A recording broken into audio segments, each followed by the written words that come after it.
अविनाशी तु तद्विधीयेन सर्वमिदं ततम विनाशमव्ययस्यास्य न कश्चित् कर्तुमर्हति। श्री भगवान ने कहा, जो सारे शरीर में व्याप्त है उसे ही अविनाशी समझो। उस अव्ययी आत्मा को नष्ट करने में कोई भी समर्थ नहीं है। भक्ति वेदांत तात्पर्य।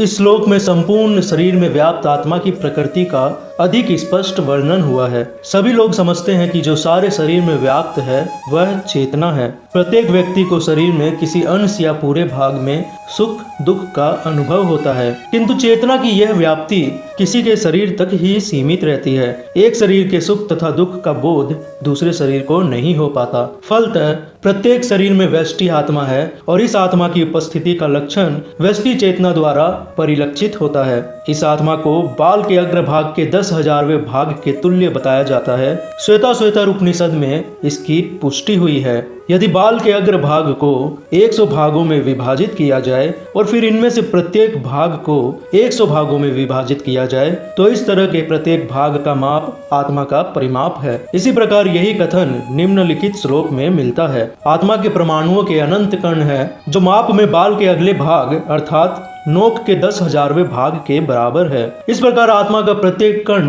भौतिक परमाणुओं से भी छोटा है और ऐसे असंख्य कण हैं। यह अत्यंत लघु आत्मा संफुलिंग भौतिक शरीर का मूल आधार है और इस आत्मा संफुलिंग का प्रभाव सारे शरीर में उसी तरह व्याप्त है जिस तरह किसी औषधि का प्रभाव व्याप्त रहता है। आत्मा की यह धारा अर्थात विद्युत धारा सारे शरीर में चेतना के रूप में अनुभव की जाती है और यही आत्मा के अस्तित्व का प्रमाण है। सामान्य से सामान्य व्यक्ति भी समझ सकता है कि ये भौतिक शरीर चेतना रहित होने पर मृतक हो जाता है और सारे शरीर में इस चेतना को किसी भी भौतिक उपचार से वापस नहीं लाया जा सकता। अतः यह भौतिक संयोग के फल स्वरूप नहीं है अपितु आत्मा के कारण है। मुंडक उपनिषद में सूक्ष्म अर्थात परमाणुविक आत्मा की ओर अधिक विवेचना हुई है। आत्मा आकार में अणुतुल्य है जिसे पूर्ण बुद्धि के द्वारा जाना जा सकता है। यह अणु आत्मा 5 प्रकार के प्राणों में तैर रहा है। प्राण, अपान, व्यान, समान और उदान। यह हृदय के भीतर स्थित है और देहधारी जीव के पूरे शरीर में अपने प्रभाव का विस्तार करता है। जब आत्मा को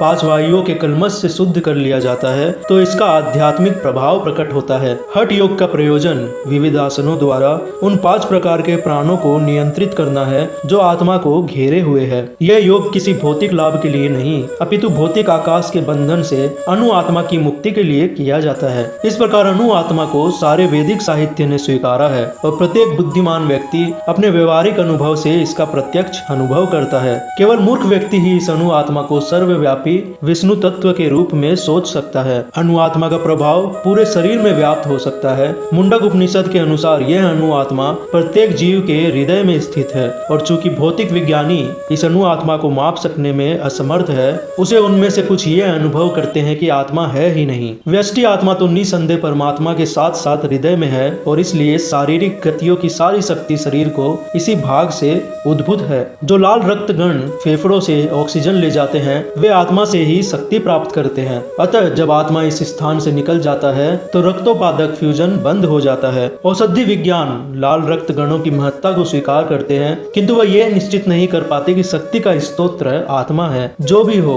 औषधि विज्ञान ये तो स्वीकार करता ही है कि शरीर की सारी शक्ति का उद्गम स्थल हृदय है। पूर्ण आत्मा के ऐसे अणुकणों की तुलना सूर्य प्रकाश के कणों से की जाती है। इस सूर्य प्रकाश में असंख्य तेजोमय अणु होते हैं। इस तरह परमेश्वर के अंश उनकी किरणों के परमाणु स्फुलिंग है और प्रभा या पराशक्ति कहलाते हैं। अतः चाहे कोई वैदिक ज्ञान का अनुगामी हो या आधुनिक विज्ञान का, वह शरीर में आत्मा के अस्तित्व को नकार नहीं सकता। भगवान ने स्वयं भागवत गीता में आत्मा के इस विज्ञान का विशद वर्णन किया है।